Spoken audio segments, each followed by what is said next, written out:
بسم اللہ الرحمن الرحیم دوستوں، السلام علیکم۔ کل اور آج صبح تک ہمارے ٹائم کے مطابق امریکہ کے کانگریس نے مشترکہ بیان جاری کیا چین پہ۔ واضح یہ ہو رہا ہے کہ چین کے ساتھ جنگی تیاریاں ہو رہی ہیں، اور میں سمجھتا ہوں کہ حالات ایسے بگڑیں گے جیسے یوکرین کے بگڑے ہیں۔ الفاظ بھی وہی استعمال ہو رہے ہیں، بیانات بھی وہ نہیں، اور امکان تھے کہ نہ ہو سکے، لیکن اب جب کہ دونوں پارٹیوں نے، ریپبلکن پارٹی نے اور ڈیموکریٹک پارٹی نے مل کے بیان دیا ہے، اور ایک چین کے لیے نفرت پیدا کی جا رہی ہے پوری امریکہ میں، تو ہو سکتا ہے کہ یہ جنگی صورتحال کی تیاری ہو، اور ہو سکتا نہیں ہے، نظر آ رہا ہے کہ یہ شاید جنگی صورتحال کے لیے تیاری ہو۔ یہ یاد رکھیے، آپ کے لیے بڑا مشکل وقت ہے سامنے۔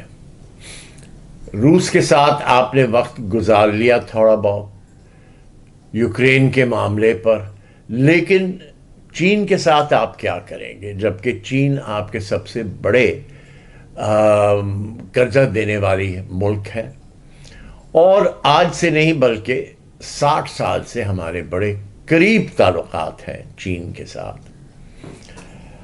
آپ کی گورنمنٹوں نے پالیسی بنائی ہے کہ نہ اس کو راضی کرے نہ ان کو ناراض۔ ٹھیک ہے، اگر یہ چل سکتا ہے تو بہتر ہے، لیکن یاد رکھیے، تیاری کریں اپنی، ایسا نہ ہو کہ آپ بیٹھے ہیں دونوں ہاتھ پر اور کچھ ہو جائے اور پھر آپ رونا شروع کریں۔ اس کے ساتھ ہی ساتھ کل آئی ایم ایف نے آپ کو پیسے دینے سے انکار کیے۔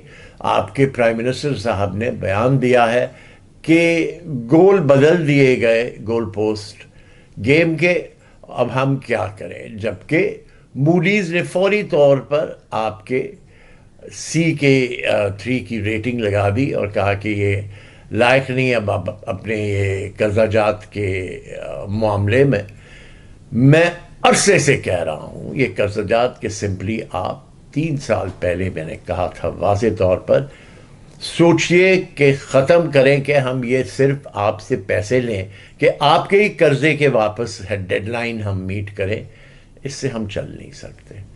اب تو انہوں نے اس سے بہت علاوہ آپ کے غریب سے غریب طبقے معاف کیجیے گا کے اوپر ٹیکسیں لگا دی ہیں، انڈائریکٹ ٹیکسیشن۔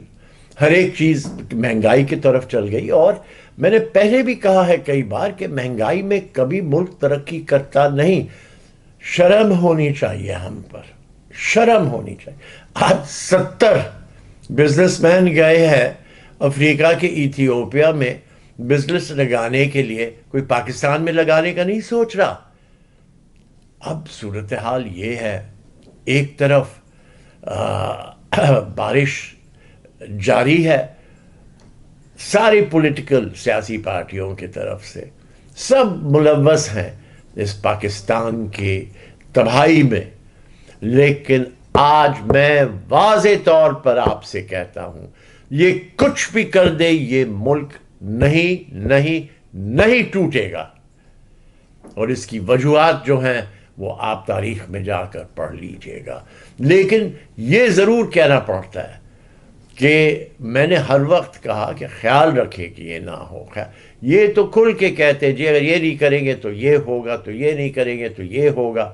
ہر ایک اپنی گھوڑے پہ بیٹھ کر تلوار کھینچے ہوئے آپ کو کوئی نہ کوئی دھمکی دیتا ہے۔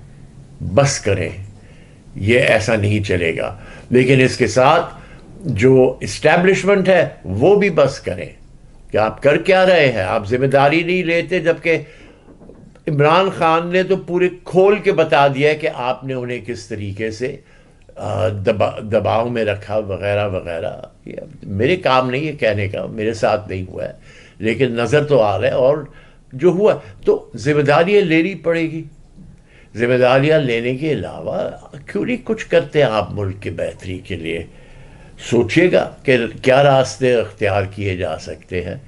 ہاتھ پہ بیٹھ کر تو فیصلے نہیں ہوں گے، لیکن یہ بات واضح کریں